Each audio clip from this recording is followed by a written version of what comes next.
Eu sei que muita gente diz que a dor ensina, que o tempo cura tudo, que devemos perdoar para seguir em frente.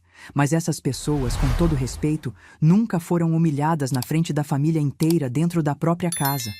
Nunca sentiram o chão desabar debaixo dos pés enquanto o filho, aquele que você criou, amou, sacrificou tudo, fica em silêncio assistindo sua dignidade ser pisoteada. Me chamo Marta Regina, tenho 67 anos e essa história que vou contar não é sobre vingança. É sobre o dia em que descobri que amor próprio não é egoísmo, que silêncio pode ser a arma mais poderosa que uma mulher possui e que nunca, nunca mesmo é tarde demais para escolher a si mesma. Essa história começa num domingo de sol. Um daqueles domingos claros de outono, com aquela luz dourada entrando pelas janelas da cozinha. Eu tinha passado os últimos 2 dias cozinhando. Não era um almoço qualquer, era um almoço de família. Minha irmã Glória viria de Sorocaba, junto com alguns primos que eu não via há meses. Eu queria que tudo estivesse perfeito. Acordei às 6 da manhã daquele domingo. Coloquei meu avental florido, aquele que meu marido Osvaldo me deu no nosso aniversário de 20 anos de casamento, e comecei a arrumar a mesa. Toalha de linho branca, os pratos bons que só uso em ocasiões especiais, guardanapos de tecido dobrados com capricho. Cada detalhe pensado com carinho. A casa cheirava a tempero verde, a frango assado, a farofa com bacon. Eu tinha feito arroz com açafrão, feijão tropeiro, aquela salada de maionese que todo mundo adora, vinagrete fresquinho e até uma sobremesa especial, pavê de chocolate que era a preferida da Glória desde criança. Quando olhei para a mesa pronta, senti um orgulho bobo apertar meu peito.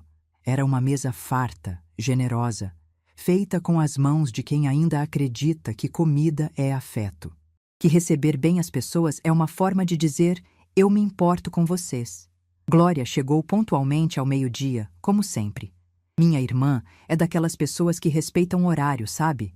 Ela entrou pela porta com aquele sorriso largo, me abraçou apertado e sussurrou no meu ouvido. Que cheiro maravilhoso, Marta, você se superou. Logo depois, chegaram o primo Laércio com a esposa, a prima Sônia com os 2 filhos adolescentes. A casa foi se enchendo de vozes, de risadas, daquela energia gostosa que só reunião de família traz. Eu ia e voltava da cozinha, trazia as travessas, servia as pessoas, sentia uma felicidade quieta vendo todo mundo junto. Rafael, meu filho, estava na sala com Fernanda, minha nora. Eles moravam comigo há 8 anos, desde que meu marido Osvaldo faleceu. Na época, achei que seria bom para todos. Eu não ficaria sozinha numa casa grande demais para uma pessoa só, e eles economizariam o aluguel que pagavam num apartamento apertado. Nos primeiros meses, foi até bom. Ou pelo menos eu tentei acreditar que era. Fernanda era educada, ajeitadinha, sempre de unha feita e cabelo arrumado. Rafael parecia feliz. Eu me convenci de que estava fazendo a coisa certa. Mas com o tempo, pequenas coisas começaram a me incomodar. Fernanda reorganizava meus armários sem me perguntar. Mudava os móveis de lugar enquanto eu estava fora. Jogava fora objetos que tinham valor sentimental para mim, dizendo que eu acumulava quinquilharias. Quando eu reclamava, Rafael pedia para eu ter paciência. Dizia que ela só queria ajudar, que eu estava sendo sensível demais. Aos poucos, comecei a me sentir uma estranha dentro da minha própria casa. Mas eu engolia. Engolia porque era meu filho. Porque eu não queria ser aquela sogra chata, aquela mãe intrometida. Então eu fui me recolhendo, ocupando cada vez menos espaço, falando cada vez mais baixo, me tornando invisível. Mas naquele domingo, eu estava feliz. A família toda reunida, a casa cheia, o almoço perfeito. Eu servi todo mundo, esperei todos se acomodarem e finalmente sentei na cabeceira da mesa. Glória estava ao meu lado, conversando animada sobre uma viagem que tinha feito para o litoral norte. Foi quando ela me perguntou: "E você, Marta? Quando é que você vai tirar aquelas férias que a gente combinou? Lembra que você disse que queria conhecer Campos do Jordão no inverno?" Eu ia responder. Já estava abrindo a boca, com um sorriso no rosto, quando a voz de Fernanda cortou o ar como uma faca. "Que viagem, tia!" O tom era áspero, diferente. Todo mundo parou de comer e olhou para ela. Fernanda estava com os braços cruzados, aquela postura rígida que eu já conhecia tão bem. Mas dessa vez tinha algo diferente nos olhos dela. Uma raiva mal disfarçada. Uma coragem que ela nunca tinha tido na frente de outras pessoas. Glória piscou, confusa. Como assim, Fernanda? Sua sogra e eu estamos planejando uma viagem há meses. Foi quando Fernanda soltou, em voz alta, firme, na frente de todo mundo. A mãe dele não vai viajar coisa nenhuma. Ela precisa entender de uma vez por todas que essa casa agora é nossa. Se ela quiser continuar morando aqui, vai ser no quartinho dos fundos. A suíte principal é para quem sustenta essa família. O silêncio que caiu sobre aquela mesa foi um dos mais pesados que já senti na vida. Eu ouvi o garfo da prima Sônia bater no prato. Ouvi o primo Laércio engasgar com a água. Vi os olhos de Glória se arregalarem tanto que parecia que iam sair das órbitas, mas o que eu mais vi, e isso nunca vou esquecer, foi meu filho Rafael. Ele estava sentado ao lado de Fernanda, com a cabeça baixa, o rosto vermelho, os ombros curvados, e ele não disse nada, nada, não me defendeu, não repreendeu a esposa, não pediu desculpas pelo absurdo que acabava de ser dito. Ele apenas ficou ali, em silêncio, com a cabeça abaixada como um menino envergonhado. E foi naquele silêncio dele, não nas palavras cruéis de Fernanda, mas no silêncio covarde de Rafael, que algo dentro de mim se quebrou. Mas não quebrou de tristeza. Quebrou de clareza. Foi como se uma venda caísse dos meus olhos. Como se eu finalmente enxergasse com nitidez uma verdade que vinha evitando há anos. Eu não era mais bem-vinda na minha própria casa. Eu tinha me tornado um peso, um estorvo, uma presença tolerada por conveniência. Senti meu coração bater devagar, pesado, mas a minha respiração estava calma, estranhamente calma. Olhei ao redor da mesa. Glória estava pálida, com a mão na boca. Laércio tinha largado o garfo. Sônia olhava para os filhos, claramente sem saber o que fazer. Todo mundo esperando. Esperando para ver se eu ia chorar, se ia gritar, se ia fazer um escândalo. Mas eu não fiz nada disso. Eu sorri. Um sorriso pequeno, sereno, quase imperceptível. E então peguei meu celular que estava ao lado do meu prato. Com calma, abri a pasta de documentos que eu havia organizado meses atrás. Uma pasta que eu tinha criado num dia em que algo dentro de mim sussurrou: "Proteja-se, Marta. Proteja-se." Encontrei o arquivo que procurava. Era a escritura da casa. Aquela casa. A casa onde estávamos todos sentados. A casa que eu e Osvaldo compramos há 32 anos. A casa que estava registrada exclusivamente no meu nome desde o falecimento dele. Sem dizer uma palavra, virei a tela do celular para Fernanda. Deixei ela ler. Vi os olhos dela percorrerem o documento. Vi quando ela chegou na parte que dizia proprietária única, Marta Regina Alves Pereira. Vi a cor sumir do rosto dela. Vi as mãos dela apertarem a borda da mesa. Rafael levantou os olhos pela primeira vez. Olhou para a tela do celular. Ficou branco.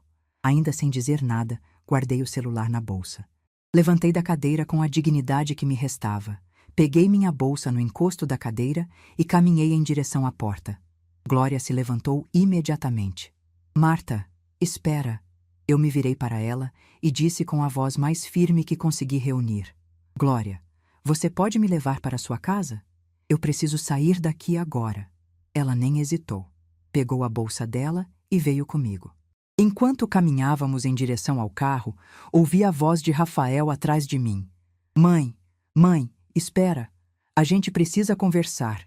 Mas eu não parei. Não olhei para trás.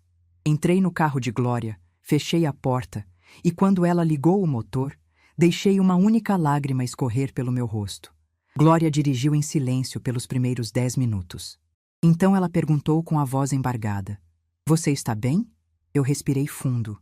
Olhei pela janela, vi as ruas da cidade passarem, vi a vida seguindo como se nada tivesse acontecido. E então respondi: "Eu não sei se estou bem, Glória, mas eu sei que estou livre." Passamos o resto daquele domingo na casa dela, em Sorocaba. Ela preparou um chá de camomila, me deu um cobertor e ficamos sentadas na varanda conversando até o sol se pôr. Eu contei tudo para ela. Cada humilhação pequena, cada desrespeito disfarçado de cuidado, cada vez que me senti invisível. Cada momento em que engoli minha dor para não criar problemas.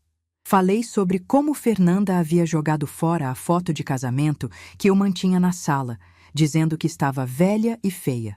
Sobre como ela tinha proibido eu de cozinhar quando vinha visita, porque minha comida não era sofisticada o suficiente. Sobre como Rafael nunca tinha ficado do meu lado.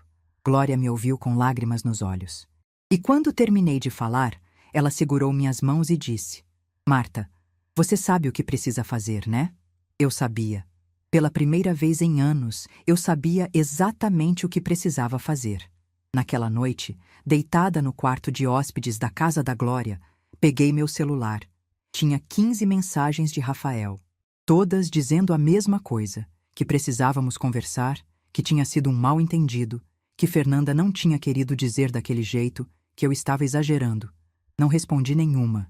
Em vez disso, abri o Google e pesquisei. Advogado Direito Imobiliário.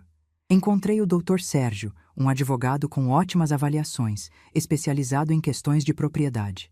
Anotei o número dele num papel. Segunda-feira, às 8 horas da manhã, eu estaria no escritório dele.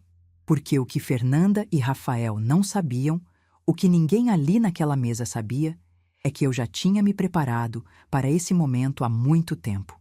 6 meses atrás, numa tarde qualquer, eu estava organizando meus documentos, quando me dei conta de que nunca tinha tirado cópias autenticadas da escritura da casa. Fui até o cartório, paguei as taxas, trouxe tudo para casa e guardei numa pasta bem organizada. Na época, nem eu mesma sabia por que estava fazendo aquilo. Apenas sentia que precisava. E agora, eu sabia.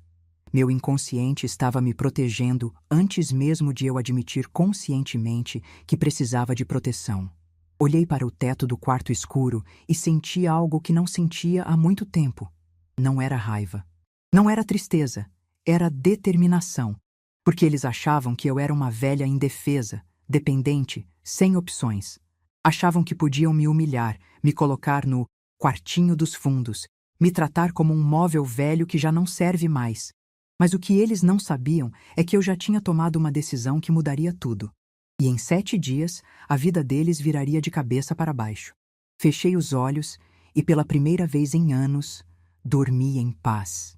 Você já passou uma noite inteira acordada, mas estranhamente em paz?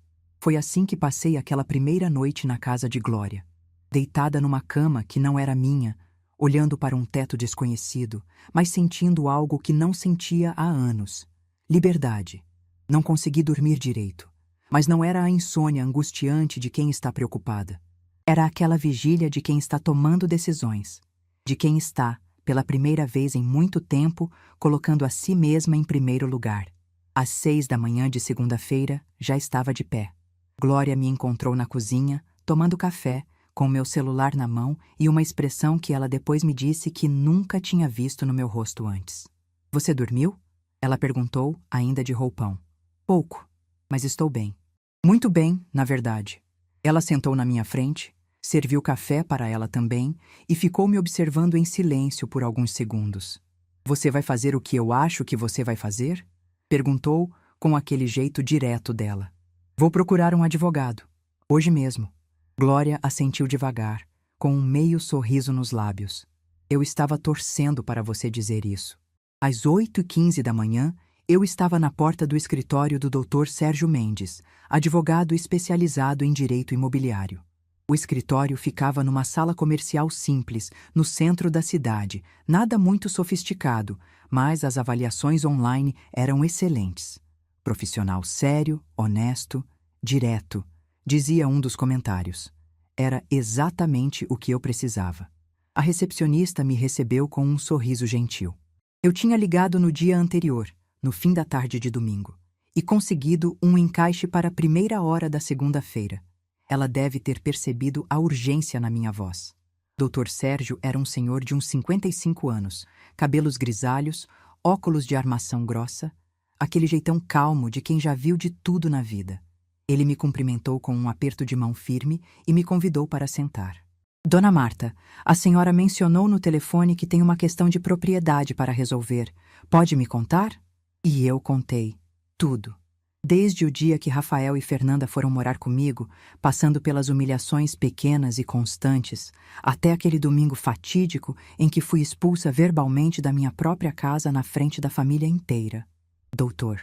Sérgio me ouviu em silêncio, fazendo anotações de vez em quando, mas principalmente prestando atenção.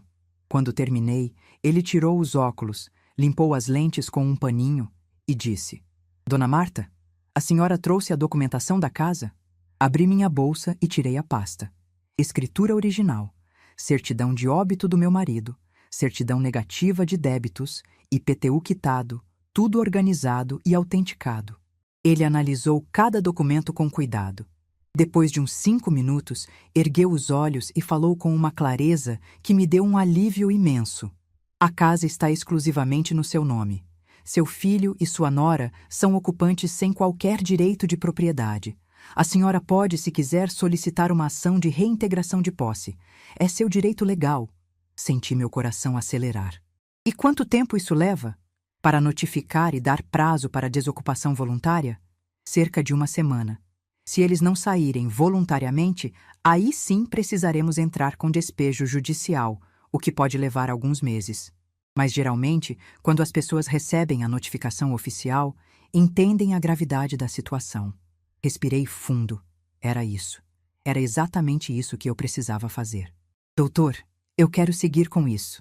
Hoje mesmo, se possível. Ele assentiu. Vou preparar tudo.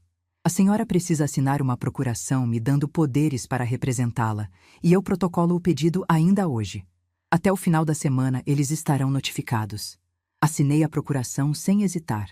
Minha mão não tremeu nem um pouco. Era como se cada movimento que eu fazia, cada decisão que tomava, me devolvesse um pedaço da minha dignidade. Quando saí do escritório do Dr. Sérgio, eram 9h30 da manhã. O sol estava forte, o céu azul, aquele tipo de dia bonito que parece conspirar a favor da gente. Liguei para a Glória e disse apenas: está feito. Ela não perguntou detalhes, só disse: venha para casa. Vou fazer aquele macarrão que você gosta. Foi naquele momento, caminhando pelas ruas do centro da cidade de volta para o ponto de ônibus, que uma memória me atingiu como um soco no estômago. Há 8 anos, quando Osvaldo faleceu, eu me lembro de estar no hospital, segurando a mão dele, vendo os monitores ficarem planos, ouvindo aquele som contínuo que significava que ele tinha ido embora. Osvaldo teve um infarto fulminante. Saiu para trabalhar de manhã, passou mal no meio do expediente, foi levado às pressas para o hospital, e quando eu cheguei, ele já estava inconsciente. 2 horas depois, se foi.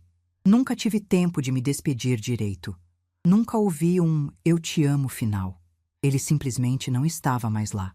Rafael chegou ao hospital 1 hora depois.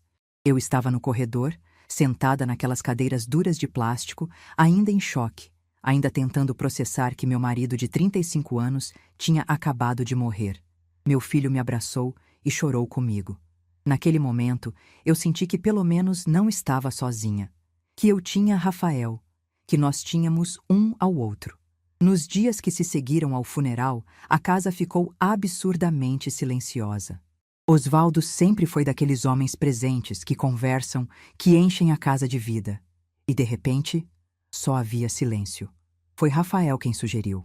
Ele e Fernanda estavam casados há apenas 6 meses na época. Moravam num apartamento alugado pequeno na Zona Leste. Numa tarde, ele apareceu em casa com Fernanda e disse: Mãe, a gente estava pensando. A senhora não devia ficar sozinha nessa casa enorme. E a gente está pagando um aluguel caríssimo. Que tal se a gente viesse morar aqui? Pelo menos por um tempo, até a senhora se ajustar? Eu me lembro de ter sentido um alívio enorme. Não precisaria passar pelas noites sozinha. Não precisaria acordar de madrugada e lembrar que não havia mais ninguém do outro lado da cama. Teria meu filho perto, construiria uma relação com minha nora, talvez até conhecesse netos em breve. Aceitei na hora. E nos primeiros meses, realmente pareceu uma boa ideia. Fernanda era educada, me chamava de Dona Marta com respeito, ajudava com a louça, conversava comigo sobre amenidades. Rafael estava carinhoso. Voltou àquela proximidade que tínhamos quando ele era mais novo. Eu me senti útil de novo, fazendo almoço para eles, cuidando da casa, tendo companhia. Mas foi mudando. Devagar, quase imperceptivelmente. Primeiro foi a reorganização dos armários.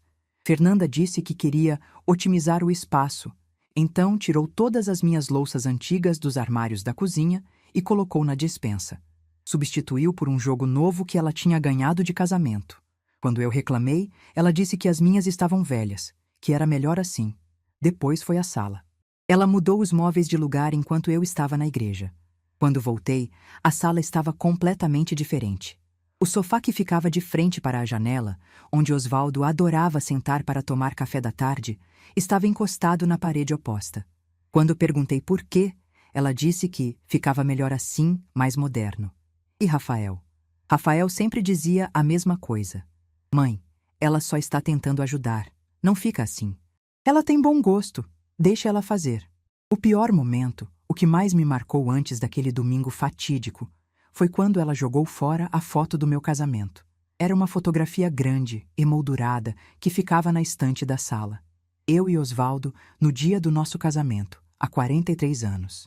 Eu de vestido branco simples, ele de terno azul marinho, os dois sorrindo na frente da igreja. Aquela foto tinha atravessado décadas comigo. Um dia, cheguei em casa depois de ter ido ao supermercado e a foto não estava mais lá. Procurei pela casa inteira.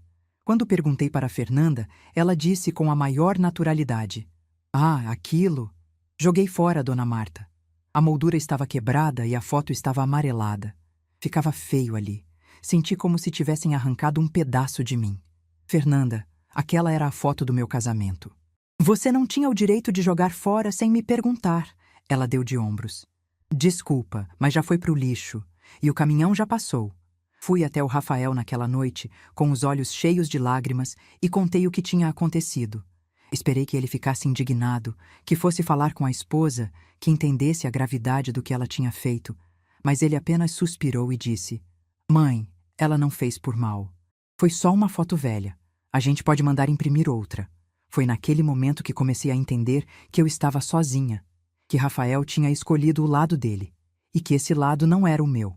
Voltei para a casa de Glória no final da manhã. Ela tinha feito o macarrão prometido e almoçamos juntas conversando sobre tudo, menos sobre a situação. Foi bom ter essa pausa, esse momento de normalidade. Mas à tarde, meu celular começou a vibrar. Rafael. Ignorei a primeira ligação, e a segunda, e a terceira.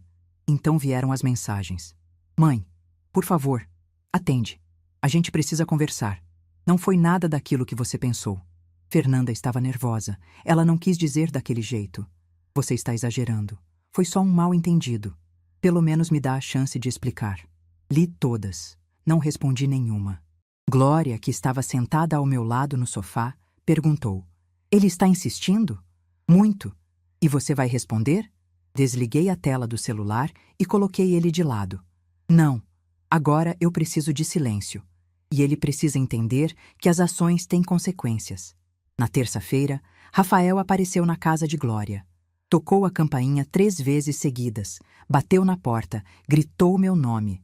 Glória atendeu, mas não deixou ele entrar. Glória, pelo amor de Deus, eu preciso falar com minha mãe. Rafael, ela não quer falar com você agora, respeita isso. Mas eu preciso explicar, foi tudo um mal-entendido. Foi quando eu apareci atrás de Glória. Rafael me viu e seu rosto se iluminou por um segundo, como se achasse que eu ia ceder. Mas eu disse com uma calma que eu mesma me surpreendi de ter. Rafael, não há nada para explicar. Fernanda deixou muito claro o que ela pensa de mim. E você deixou muito claro que concorda com ela, pelo seu silêncio. Mãe, eu não concordo. Eu fiquei em choque. Eu não sabia o que dizer. Exatamente. Você não soube o que dizer quando sua esposa humilhou sua mãe na frente da família inteira. Você ficou em silêncio. E esse silêncio disse tudo. Ele tentou argumentar mais um pouco, mas eu fechei a porta, gentilmente. Ouvi ele do outro lado, respirando pesado, sem saber o que fazer. Depois de alguns minutos, ouvi o barulho do carro dele dando a partida. Glória me abraçou. Você está sendo muito forte. Ou muito dura. Não, Marta. Você está sendo justa. Na quarta-feira, Dr. Sérgio me ligou. Dona Marta, está tudo pronto. O oficial de justiça vai fazer a entrega da notificação na segunda-feira de manhã. A senhora tem certeza que quer seguir com isso? Absoluta. Ótimo. Só mais uma coisa. A senhora vai querer estar presente quando eles receberem a notificação? Pensei por um segundo. Parte de mim queria estar lá. Queria ver a reação deles. Mas a parte mais sábia de mim sabia que não precisava. Que minha ausência seria mais poderosa do que minha presença. Não, doutor. Não preciso estar lá. Só me avise quando for entregue. Perfeitamente. A senhora vai receber uma cópia do comprovante de entrega. Desliguei o telefone e olhei pela janela. Faltavam 5 dias para o momento que mudaria tudo. Naquela noite, não consegui dormir de novo. Mas dessa vez era diferente. Não era medo, não era arrependimento. Era antecipação. Eu sabia que estava fazendo a coisa certa. Sabia que muitas pessoas não iam entender. Que iam me julgar, me chamar de dura, de cruel, de vingativa. Que iam dizer que família é sagrada, que mãe tem que perdoar tudo.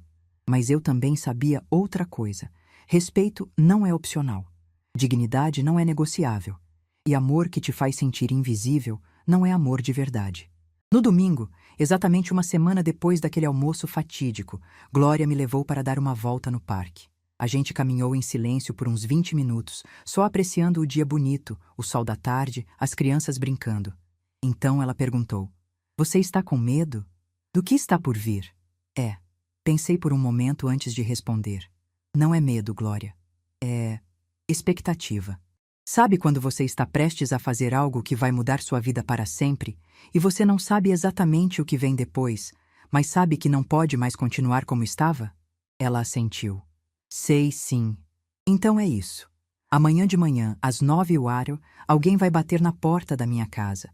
E quando Fernanda abrir essa porta e ler aquele papel, tudo vai mudar. Glória apertou minha mão. E você está pronta? Eu olhei para o céu, vi as nuvens passarem lentamente, senti o vento no meu rosto. Sim, estou pronta. Naquela noite, pela primeira vez desde que tudo tinha acontecido, eu dormi profundamente. Sem pesadelos, sem insônia, sem ansiedade. Porque eu sabia que na segunda-feira de manhã a porta ia bater. E quando Fernanda abrisse e lesse aquela notificação, quando as mãos dela começassem a tremer segurando aquele papel oficial, quando ela percebesse que o quartinho dos fundos que ela tinha reservado para mim era, na verdade, o destino dela, bem, aí sim, tudo começaria a mudar. Toque, toque, toque. Fernanda estava de roupão, cabelo solto, barriga de 6 meses já bem aparente. Eram 9h15 de uma segunda-feira comum. Ela tinha acabado de tomar café. Rafael já tinha saído para o trabalho e ela estava pensando em voltar para a cama quando ouviu as batidas na porta. Batidas firmes, oficiais. Não eram batidas de vizinho pedindo açúcar emprestado. Eram batidas de quem tinha um propósito. Ela abriu a porta ainda com aquela cara de sono e se deparou com um homem de terno cinza, pasta de couro na mão, crachá pendurado no pescoço. Bom dia. Procuro os ocupantes do imóvel localizado à Rua das Acácias, 247. A senhora mora aqui? Fernanda franziu a testa, ainda sem entender. Moro, sim. Por quê? O homem abriu a pasta e tirou um envelope amarelo, daqueles oficiais, com carimbos e selos. Notificação judicial. A senhora pode assinar aqui o recebimento, por favor? Fernanda pegou o envelope com uma mão e com a outra assinou o protocolo que ele estendia. O homem agradeceu, virou as costas e foi embora. Simples assim. Ela fechou a porta, olhou para o envelope nas mãos e sentiu um aperto no peito sem saber por quê. Rasgou o lacre com pressa, tirou os papéis de dentro, começou a ler, e foi lendo, e relendo. E as palavras pareciam não fazer sentido. Ação de reintegração de posse. Autora: Marta Regina Alves Pereira. Réus: Rafael Augusto Pereira e Fernanda Santos Pereira. Prazo para desocupação voluntária: 30 dias. Fernanda leu a primeira página inteira. Depois a segunda. Suas mãos começaram a tremer. Ela leu em voz alta, como se ouvir as próprias palavras pudesse fazer aquilo fazer sentido. A autora, única proprietária do imóvel conforme escritura pública registrada no cartório de registro de imóveis, requer a imediata desocupação dos réus que ocupam o imóvel sem qualquer título jurídico que justifique sua permanência. As mãos tremiam tanto que os papéis balançavam. Fernanda sentiu as pernas fraquejarem. Caminhou até o sofá que ela tinha escolhido, que ela tinha colocado exatamente naquela posição, e se deixou cair sentada. Leu de novo, e de novo, como se as palavras fossem mudar. Mas não mudavam. Ela estava sendo despejada. Ela estava sendo despejada da casa que achava que era dela, a casa que ela tinha reorganizado, onde tinha jogado fora as coisas velhas daquela mulher, onde ela tinha finalmente se sentido dona do próprio espaço.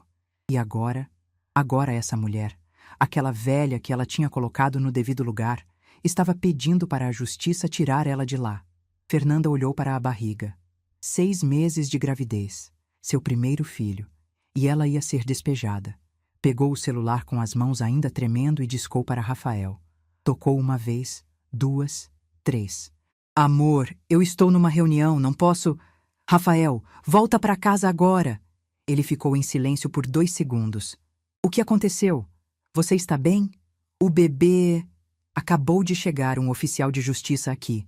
Sua mãe está pedindo para a gente sair da casa. Tem 30 dias, Rafael. 30 dias. Do outro lado da linha, ela ouviu ele respirar fundo. Depois, silêncio. Eu já vou. Me espera aí. Desligou. Fernanda ficou sentada no sofá, apertando aqueles papéis nas mãos, sentindo uma mistura de raiva, medo e algo que ela não queria admitir: arrependimento. Rafael chegou em casa 40 minutos depois. Entrou pela porta suado, de gravata torta, com a camisa meio para fora da calça.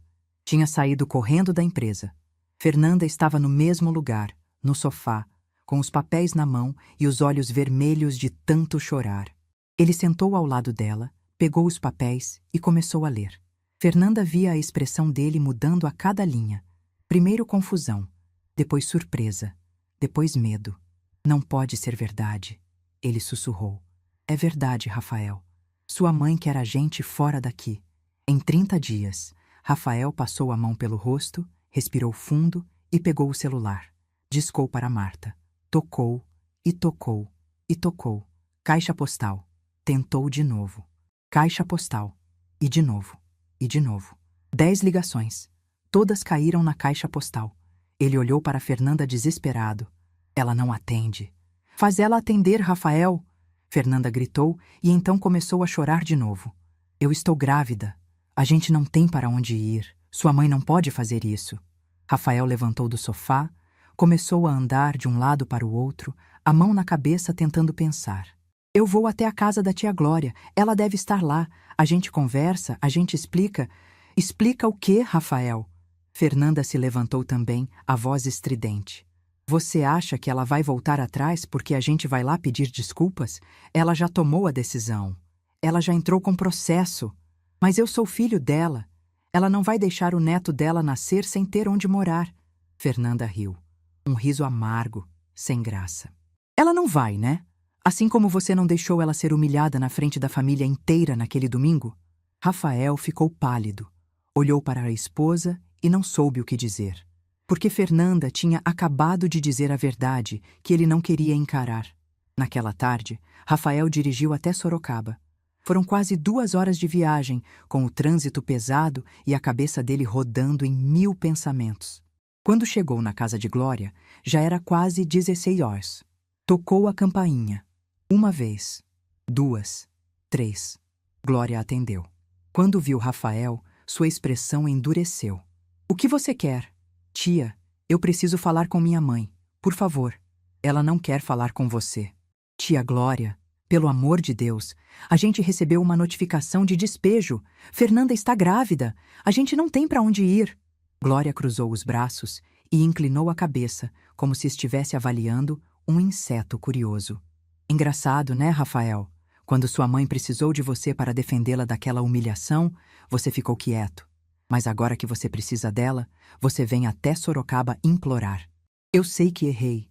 Eu sei. Mas nada. Glória deu um passo para frente. Sua mãe aguentou anos de desrespeito. Anos, Rafael. Você viu ela sendo diminuída, sendo tratada como empregada, como estorvo, e você não fez nada. E agora você quer que ela tenha pena de você? Ela é minha mãe. Ela não vai deixar o filho dela na rua. Foi quando Marta apareceu atrás de Glória. Rafael sentiu o coração apertar ao vê-la. Ela estava diferente, mais magra, talvez. Mas tinha algo nos olhos dela que ele nunca tinha visto antes. Uma firmeza, uma calma que assustava. Mãe, ele começou, a voz falhando. Rafael, ela disse o nome dele sem emoção, como quem cumprimenta um conhecido distante. Mãe, a gente precisa conversar. Sobre essa notificação, não há nada para conversar. Está tudo muito claro no documento. Mas mãe, a Fernanda está grávida. O seu neto vai nascer daqui a 4 meses. A gente não tem condições de alugar um lugar agora e... Marta ergueu a mão, pedindo silêncio. Rafael parou de falar na hora. Rafael, me responde uma coisa. Ela deu um passo à frente, ficando cara a cara com ele. Quando Fernanda disse, na frente de toda a família, que eu deveria morar no quartinho dos fundos, você achou justo? Rafael abaixou a cabeça. Não. Então por que você não disse nada? Eu fiquei sem reação. Você ficou sem reação. Marta repetiu devagar. Você ficou sem reação quando sua esposa humilhou sua mãe. Mas agora, quando você está sendo despejado, você tem reação de sobra, né? Tem disposição para dirigir até Sorocaba, para bater na porta, para pedir ajuda. Mãe, eu sei que eu errei, mas... Você não errou, Rafael. Você escolheu. A voz dela estava firme, mas havia uma dor escondida em cada palavra. Você escolheu ficar em silêncio. Você escolheu deixar ela me tratar como lixo. E você escolheu achar que eu ia aceitar isso para sempre. Eu vou fazer diferente. Eu prometo. Fernanda também está arrependida. Fernanda está arrependida porque agora ela precisa de mim. Marta deu um passo para trás.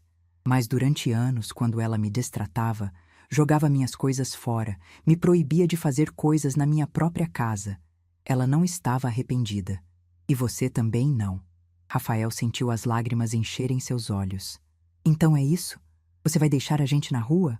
Seu próprio filho? Seu neto? Marta respirou fundo, e pela primeira vez, Rafael viu a dor no rosto dela. Mas viu também a determinação. Rafael, eu passei 8 anos me sentindo invisível dentro da minha própria casa. 8 anos engolindo desrespeito porque eu não queria ser a sogra chata, a mãe intrometida. Mas agora eu entendi uma coisa. Respeito não é opcional. Dignidade não é negociável. Mas e o bebê? O bebê vai ter um pai e uma mãe que vão aprender a construir a própria vida, sem depender de humilhar ninguém. Ela deu mais um passo para trás. Vocês têm 30 dias. Usem esse tempo com sabedoria. E então, com uma calma que deixou Rafael sem palavras, Marta entrou na casa e fechou a porta. Rafael ficou ali parado, no meio da rua, ouvindo o barulho da porta se fechando. E pela primeira vez na vida, ele entendeu o que significava perder alguém sem que essa pessoa tivesse morrido.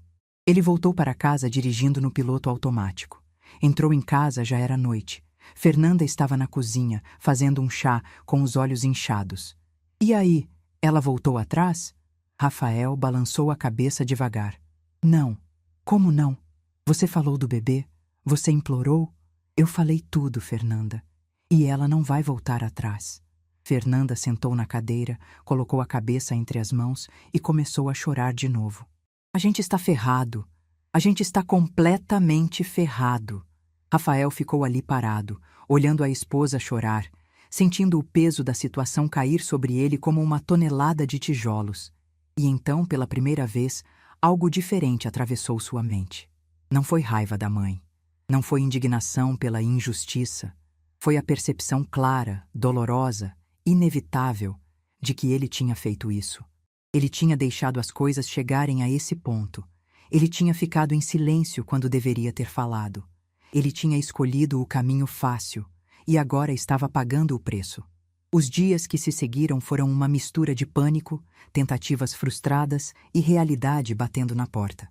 Rafael tentou falar com advogados. Todos disseram a mesma coisa. A casa estava no nome de Marta. Ele não tinha direito nenhum sobre o imóvel, e a única chance seria se ela retirasse a ação voluntariamente, o que ela claramente não ia fazer. Fernanda ligou para os pais, pedindo ajuda. Eles não tinham condições de abrigar um casal e um bebê recém-nascido.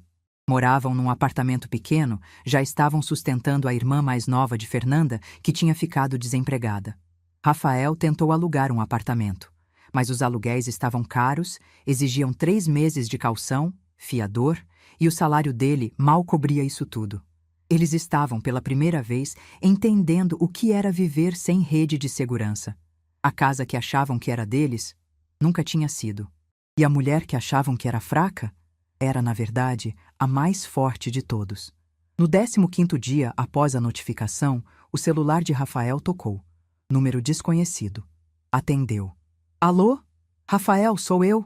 Era a voz de Marta. O coração dele disparou. Mãe, eu só estou ligando para saber se vocês já encontraram um lugar para ir. Rafael hesitou. Parte dele queria mentir, dizer que sim, que estava tudo resolvido. Mas a verdade saiu. Não, mãe. A gente ainda está procurando. Silêncio do outro lado. Então Marta disse, com uma voz que ele não conseguiu decifrar se era pena ou firmeza. Então vocês têm 15 dias para resolver isso, porque no dia 31 eu vou estar de volta naquela casa, com ou sem vocês dentro dela. E desligou. Rafael ficou olhando para o celular, sentindo um arrepio subir pela espinha. Ela não estava blefando.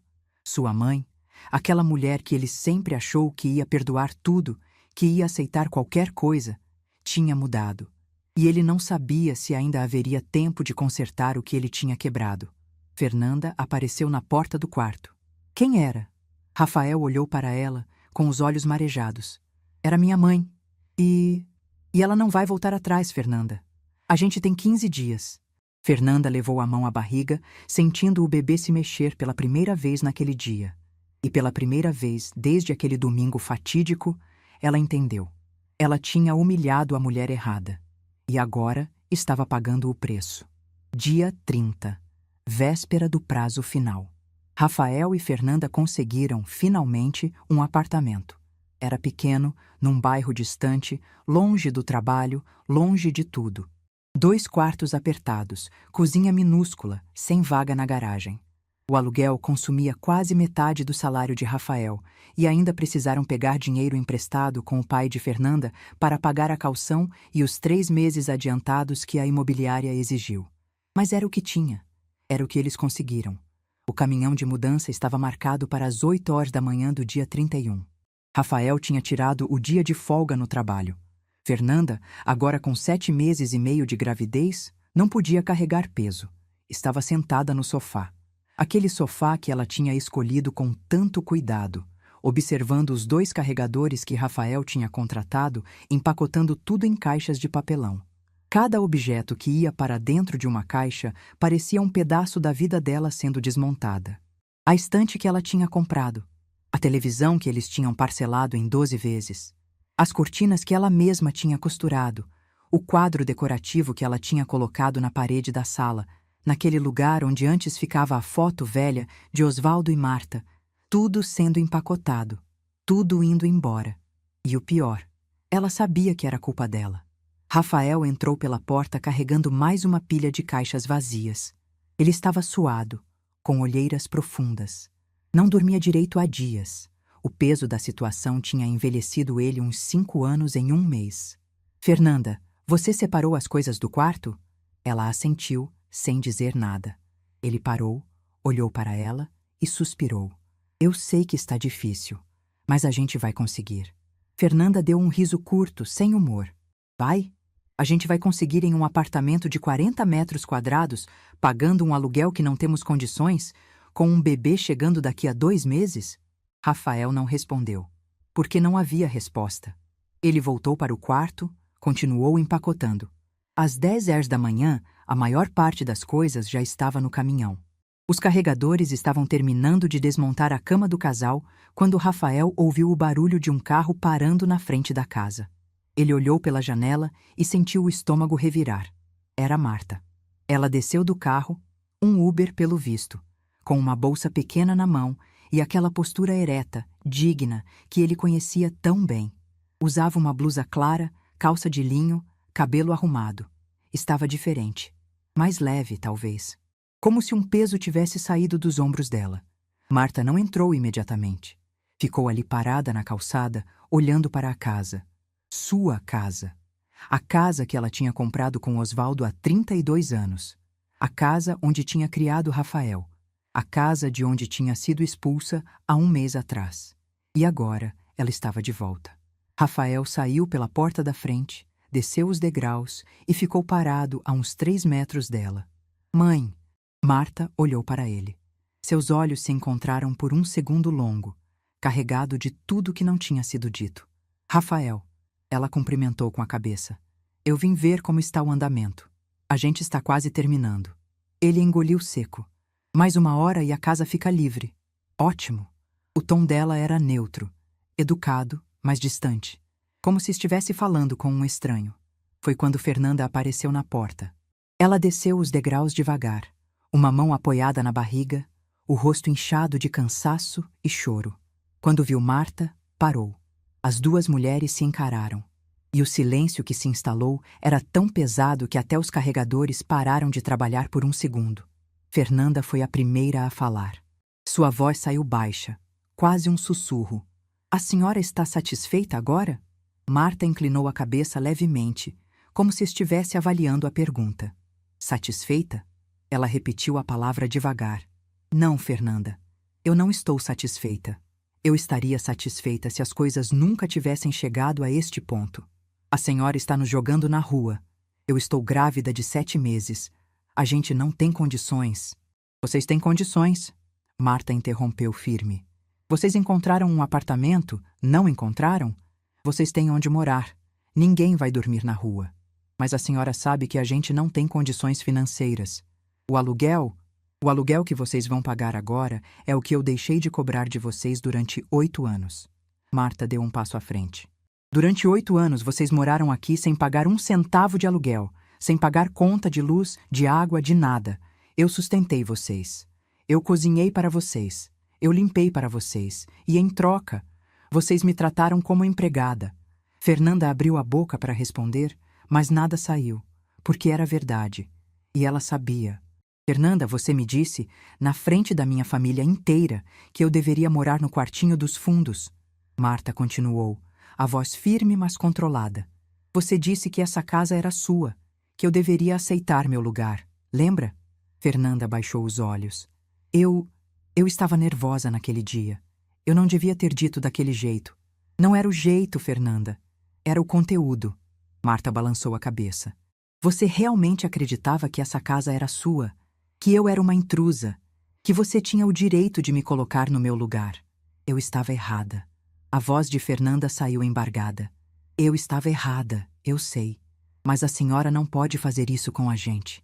Com seu neto? Meu neto vai nascer com pais que vão aprender a construir a própria vida. Marta olhou para a barriga de Fernanda. E talvez, quem sabe, vocês vão aprender a não tratar os outros como se fossem descartáveis. Fernanda começou a chorar. Não aquele choro manipulador, de quem quer conseguir algo. Era um choro verdadeiro, de quem finalmente entendeu o tamanho do erro. Eu sinto muito. Ela soluçou. Eu sinto muito mesmo. Eu fui horrível com a senhora. Eu sei. Mas, por favor, a senhora não pode perdoar? A gente pode recomeçar. Eu prometo que vai ser diferente. Marta respirou fundo, e pela primeira vez, Rafael viu algo suavizar no rosto dela. Não era perdão. Era compreensão, talvez. Compaixão. Fernanda, eu não estou fazendo isso para destruir vocês. Marta disse, mais suave. Eu estou fazendo isso porque eu preciso da minha casa de volta. Preciso do meu espaço. Preciso me sentir em casa de novo. E eu não consigo fazer isso com vocês aqui. Mas e se a gente... Não. Marta foi firme. Já passou da hora de vocês aprenderem que ações têm consequências. Que respeito não é opcional. E que família não é desculpa para desrespeito. Fernanda cobriu o rosto com as mãos e virou-se de costas, voltando para dentro da casa. Rafael ficou ali, parado, olhando a mãe. Mãe, eu também sinto muito. Marta olhou para ele. E dessa vez, ele viu algo diferente nos olhos dela. Uma tristeza profunda. Eu sei que você sente, Rafael, mas sentir não é suficiente. Eu sei que eu errei. Eu sei que eu fui covarde. Eu deveria ter te defendido. Você deveria ter sido meu filho. Marta interrompeu, e sua voz falhou pela primeira vez. Mas naquele domingo, quando você ficou em silêncio, você escolheu não ser. Rafael sentiu as lágrimas encherem seus olhos.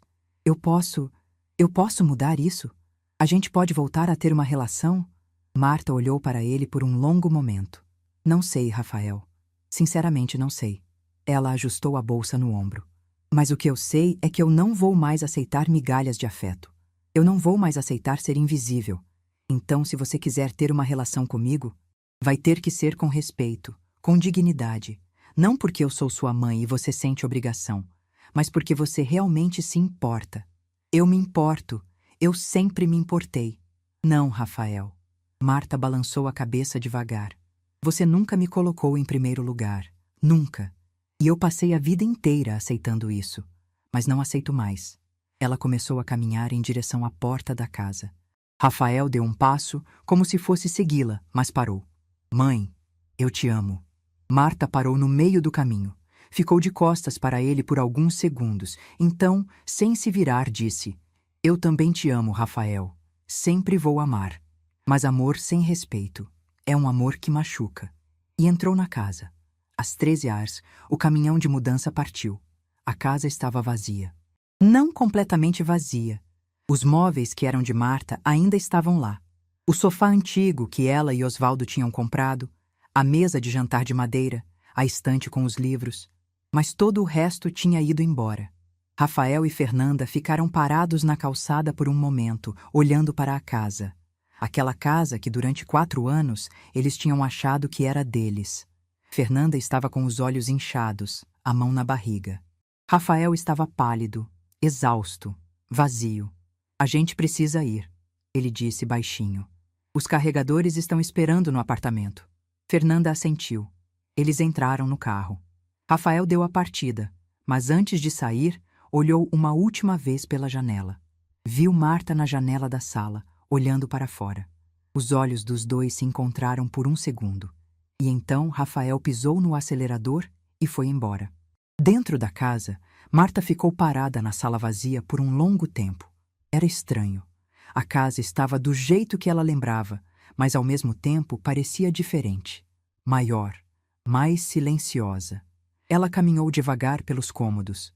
Passou a mão na parede da cozinha, onde ainda havia a marca de altura de Rafael quando ele tinha 5 anos. Entrou no quarto que tinha sido dela e de Osvaldo e sentou na beirada da cama. E então, pela primeira vez desde aquele domingo fatídico, Marta deixou as lágrimas caírem. Não eram lágrimas de tristeza. Não exatamente. Eram lágrimas de alívio, de libertação, de um ciclo que finalmente tinha se fechado. Ela tinha recuperado sua casa, mas tinha perdido seu filho no processo. E ela não sabia se algum dia conseguiria recuperá-lo de volta. Mas uma coisa ela sabia. Ela não se arrependia. Porque pela primeira vez em 8 anos, ela estava em casa. De verdade. 2 semanas depois, Marta estava na cozinha preparando um café quando o celular tocou. Número desconhecido. Ela atendeu. Alô? Dona Marta? Aqui é o Hospital São Lucas. A senhora é mãe de Rafael Augusto Pereira? O coração dela disparou. Sou, sim. O que aconteceu? A esposa dele deu entrada aqui há 2 horas. Trabalho de parto prematuro. O bebê nasceu. Está tudo bem com os dois, mas o seu filho pediu para avisarmos a senhora. Marta ficou em silêncio por alguns segundos. Obrigada pela informação. Desligou o telefone. Ficou parada ali, na cozinha, olhando para a xícara de café na mão. Seu neto tinha nascido. E ela não sabia se deveria ir ao hospital ou não. Pegou o celular de novo, olhou para a tela, digitou uma mensagem para Rafael. Parabéns pelo nascimento.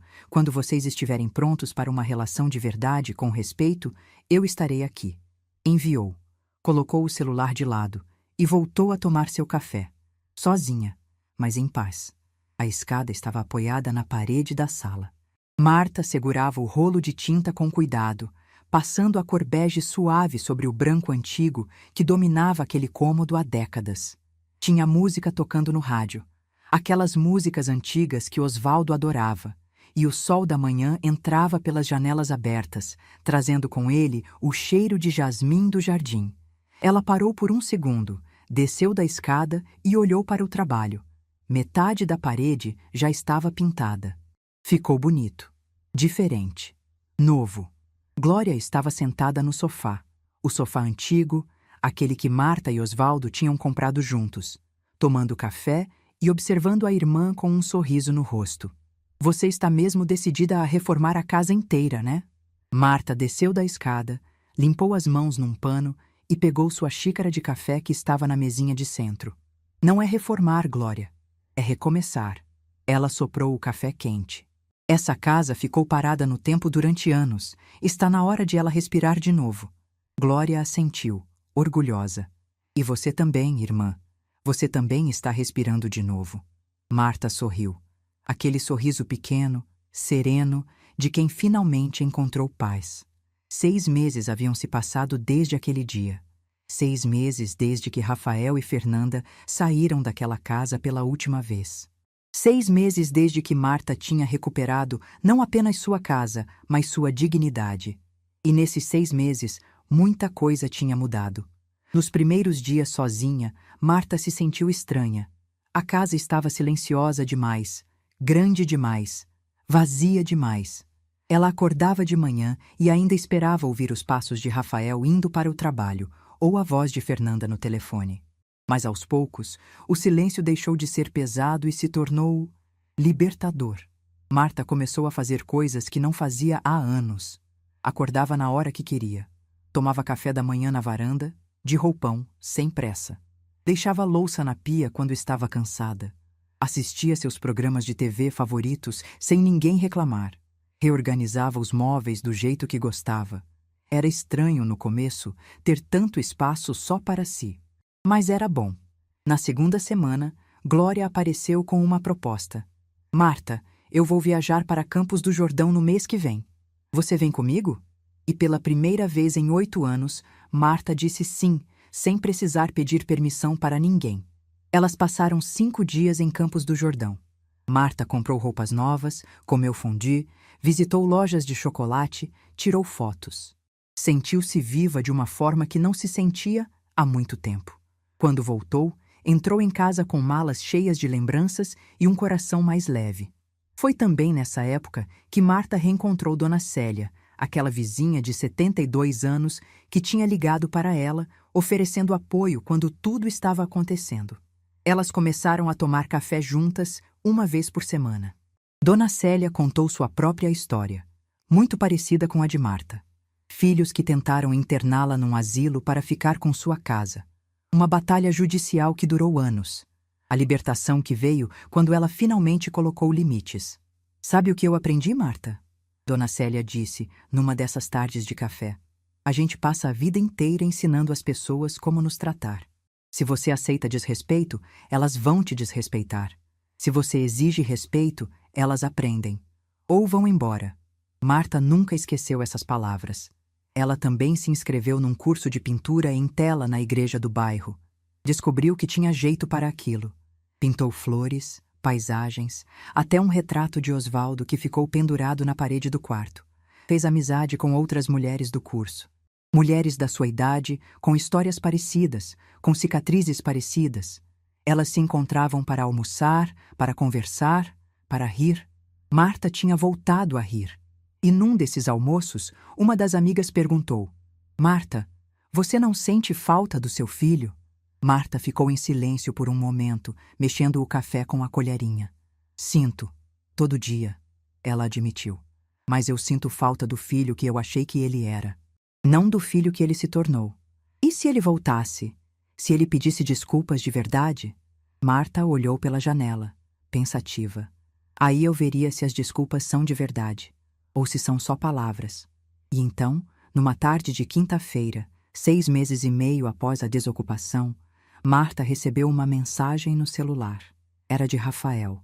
Mãe, eu sei que não tenho direito de pedir nada, mas eu gostaria muito de conversar com a senhora. Pessoalmente, sem Fernanda. Só eu e a senhora. Se a senhora aceitar, eu vou onde a senhora quiser. Na hora que a senhora quiser. Por favor. Marta leu a mensagem 3 vezes. Glória estava visitando e viu a expressão da irmã mudar. O que foi? Rafael quer conversar. E você vai? Marta respirou fundo. Vou. Mas nos meus termos, ela respondeu. Sábado, 10 horas da manhã. Cafeteria do centro. Eu vou estar lá. Sábado chegou. Marta acordou cedo, tomou seu café com calma, escolheu uma roupa bonita, uma blusa azul clara que tinha comprado na viagem, e foi para a cafeteria. Chegou pontualmente às 10 horas. Rafael já estava lá, sentado numa mesa do canto, mexendo nervosamente numa xícara de café. Quando ele viu a mãe entrando, levantou imediatamente. Marta percebeu na hora. Ele estava diferente. Mais magro, com olheiras profundas, cabelo mais grisalho nas têmporas. Parecia que tinha envelhecido 5 anos em 6 meses. Mãe, ele começou, a voz embargada. Obrigado por vir. Marta sentou na cadeira em frente a ele, colocou a bolsa ao lado e esperou. Rafael respirou fundo antes de começar a falar. Eu não sei nem por onde começar. Ele coçou a cabeça nervoso. Esses últimos meses foram os mais difíceis da minha vida. Não por causa do apartamento pequeno ou das contas apertadas, mas porque eu finalmente tive que encarar o que eu fiz. Marta continuou em silêncio, ouvindo. Eu comecei a fazer terapia. Ele continuou. Depois que tudo aconteceu, eu percebi que eu não estava bem. Que eu nunca estive bem, na verdade. E o terapeuta me fez enxergar coisas que eu nunca quis ver. Que coisas? Marta perguntou, a voz calma. Rafael limpou uma lágrima que insistia em cair. Que eu sempre escolhi o caminho mais fácil. Que eu nunca aprendi a dizer não. Que eu deixei Fernanda te tratar mal porque era mais confortável para mim do que enfrentar ela. Ele balançou a cabeça. E que, no fundo, eu sabia que você ia aguentar. Porque você sempre aguentou. Você sempre foi forte. Então eu abusava disso. Marta sentiu um aperto no peito, mas não interrompeu. Mas aí você não aguentou mais. E eu perdi você. A voz dele falhou. Não perdi porque você morreu. Perdi porque eu fui covarde. Porque eu te traí. Ele cobriu o rosto com as mãos e começou a chorar. Um choro verdadeiro, de arrependimento profundo. Marta esperou ele se recompor. Não ofereceu consolo fácil. Não estendeu a mão para segurar a dele. Apenas esperou. Quando Rafael finalmente se acalmou, ele disse: Eu não vim aqui pedir para você me perdoar. Porque eu sei que isso vai levar tempo, ou talvez nunca aconteça. Eu vim aqui para dizer que eu entendo. Eu entendo porque você fez o que fez. E que você estava certa. Marta inclinou a cabeça levemente. E a Fernanda? Ela também entendeu? Rafael suspirou. Fernanda está tentando. Ela também começou terapia. A maternidade mudou ela de certa forma. Mas ela sabe que errou. E ela me pediu para te dizer que sente muito, muito mesmo. E você acredita? Eu acho que sim. Mas eu sei que isso não importa. O que importa é se você acredita. E se você quiser dar uma chance para a gente reconstruir, eu vou fazer tudo certo dessa vez. Eu prometo. Marta ficou em silêncio por um longo momento. Olhou pela janela da cafeteria, viu as pessoas passando na rua, a vida seguindo seu curso. Então ela olhou para Rafael e disse: Rafael, eu passei 6 meses aprendendo a viver sem você. E sabe o que eu descobri? Que eu consigo. Que eu sou forte o suficiente para viver sozinha. Para ser feliz sozinha. E isso me deu uma liberdade que eu nunca tive antes. Rafael assentiu, engolindo seco. Mas, Marta continuou, eu também descobri que eu não quero passar o resto da vida sem meu filho. Eu só não quero o filho que ficou em silêncio quando eu precisei. Eu quero o filho que tem coragem de ficar do meu lado. Entende a diferença? Entendo. Ele sussurrou. Então, se você quer reconstruir essa relação, vai ser do meu jeito, com respeito, com limites, com dignidade. Não é porque você é meu filho que você pode me tratar de qualquer jeito. Não é porque eu sou sua mãe que eu tenho que aceitar migalhas. Eu aceito. Qualquer condição que você colocar, eu aceito. Marta respirou fundo. Então a gente pode tentar, devagar, um passo de cada vez. Rafael deixou escapar um sorriso tímido, aliviado. Obrigado, mãe. Obrigado mesmo. E o Pedro? Marta perguntou pela primeira vez mencionando o neto. Como ele está? O rosto de Rafael se iluminou. Ele está lindo, mãe. Lindo. Parece comigo quando eu era bebê. Ele pegou o celular e mostrou uma foto. Marta olhou para a tela e sentiu o coração apertar. Um bebê rechonchudo, de olhos grandes, sorrindo para a câmera. Era seu neto, e ela não conhecia ele ainda. Você gostaria de conhecer ele? Rafael perguntou, hesitante. Marta ficou em silêncio por alguns segundos. Então disse: Sim, mas quando eu me sentir pronta. Não hoje, não amanhã, mas em breve. Quando você quiser, mãe. A gente espera. 3 semanas depois, Marta foi visitar o neto. Rafael tinha se mudado para um apartamento um pouco maior, num bairro melhor. Nada luxuoso, mas limpo, organizado, aconchegante. Quando Marta tocou a campainha, foi Fernanda quem atendeu. As duas se encararam por um momento tenso. Fernanda estava mais magra, com olheiras profundas, cabelo preso num rabo de cavalo simples. Parecia uma pessoa diferente daquela que tinha gritado na mesa de jantar meses atrás. Dona Marta. Ela começou, a voz baixa. Eu não sei se a senhora quer ouvir isso, mas eu preciso dizer. Eu sinto muito. Muito mesmo. Pelo que eu fiz, pelo que eu disse. Eu não tenho desculpa, mas eu estou tentando ser uma pessoa melhor. Marta olhou nos olhos dela. Viu algo que não tinha visto antes. Sinceridade. Fernanda, eu aceito suas desculpas, mas saiba que respeito se constrói com ações, não com palavras. Eu sei, e eu vou provar para a senhora. Marta entrou no apartamento, e lá, no berço da sala, estava Pedro. Ela caminhou devagar até ele, sentiu o coração acelerar. O bebê dormia tranquilo, com aquele jeitinho encolhidinho que só os recém-nascidos têm. Marta estendeu a mão e tocou levemente no rostinho dele. Ele abriu os olhinhos, ainda sonolento, e a olhou. E Marta chorou. Chorou de alívio, de amor, de tudo que tinha perdido e encontrado de novo. Rafael e Fernanda ficaram em silêncio, respeitando aquele momento. E quando Marta pegou Pedro no colo pela primeira vez, sentiu algo se curar dentro dela. Não era perdão completo, não era esquecimento, era um recomeço. Hoje, 1 ano e meio depois daquele domingo fatídico, Marta vive sozinha na sua casa. Mas não está sozinha na vida. Ela vê Rafael 1 vez por semana. Eles almoçam juntos, conversam, aos poucos vão reconstruindo o que foi quebrado. Não é como antes, nunca vai ser. Mas é real, é honesto, é respeitoso. Pedro, agora com 1 ano e 3 meses, chama Marta de vovó e corre pela casa dela toda vez que vai visitar. Fernanda está diferente, mais humilde, mais respeitosa. Ainda há uma distância entre elas, mas não há mais hostilidade. Marta continua viajando. Conheceu o litoral norte, as montanhas de Minas, até foi para o Rio de Janeiro pela primeira vez. Está planejando uma viagem internacional para o ano que vem. Sempre quis conhecer Portugal. Ela pinta, participa do grupo de convivência, tem amigas verdadeiras. Sua casa está sempre arrumada, mas vivida. Tem plantas na varanda, fotos novas nas paredes, uma vida que respira. E quando alguém pergunta se ela se arrepende do que fez, ela responde sempre a mesma coisa. Eu me arrependo de não ter feito antes. Numa tarde qualquer, Marta está sentada na varanda tomando café quando Glória liga. Irmã, eu estava pensando aqui. Você acha que valeu a pena? Todo esse sofrimento, toda essa briga? Marta olha para o céu, vê um pássaro voando livre e sorri.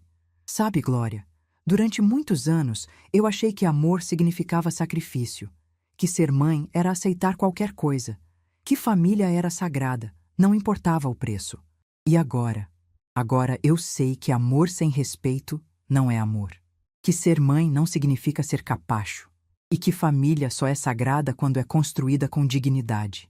Glória fica em silêncio do outro lado, emocionada. Eu estou orgulhosa de você, irmã. E eu estou orgulhosa de mim mesma. Marta responde sorrindo. Pela primeira vez na vida, estou orgulhosa de mim. Naquela noite, antes de dormir, Marta olha para a foto de Osvaldo na parede do quarto. Eu fiz o certo, amor. Eu sei que fiz. Ela sussurra. Você sempre me ensinou a ter dignidade. E foi isso que eu fiz. Eu escolhi a minha dignidade. Ela apaga a luz, se deita na cama e fecha os olhos. E pela primeira vez em décadas, dorme profundamente, sem culpa, sem medo, sem arrependimento, apenas em paz. porque ela tinha aprendido, aos 67 anos, a lição mais importante da vida: que nunca é tarde demais para se escolher, que amor próprio não é egoísmo, que você pode amar alguém de longe, se perto significar perder a si mesma, e que às vezes dizer não é o maior ato de amor que você pode ter, por você mesma. Se essa história tocou seu coração, deixe seu like, se inscreva no canal e comente aqui embaixo. No meu lugar, o que você faria? Sua mensagem pode iluminar o dia de alguém.